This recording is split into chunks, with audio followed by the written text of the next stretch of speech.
இப்ப விஞ்ஞானத்தால கண்டுபிடிக்க முடியாத நெறைய விஷயங்கள் இருக்கு. ஒண்ணு மழைப்பொழிவு, இயற்கையுடைய சீற்றம். இன்று வரைக்கும் பூகம்பத்தை விஞ்ஞானத்தால் கண்டுபிடிக்க முடியவில்லை. இவ்வளோ விஞ்ஞானம் வளர்ந்ததுக்கு அப்புறமும். இப்பவும் அதான் உண்மை. ம். சுனாமியை விஞ்ஞானத்தால் கண்டுபிடிக்க முடியவில்லை. உண்மையிலே சொன்னா, எல்லா முறையும் விஞ்ஞானம் இயற்கை சீற்றத்தில தோல்வியை தான் சந்தித்தது.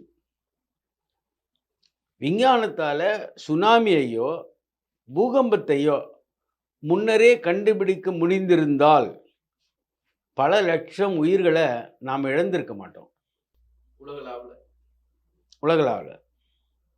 இப்பவும் தினந்தோறும் நடக்கக்கூடிய இயற்கை சீற்றங்களை நம்மால் கண்டுபிடிக்க முடியவில்லை. இதுதான் உண்மை. மழையே 3 நாளைக்கு முன்னாடி தான் ஓரளவுக்கு சொல்ல முடிகிறது.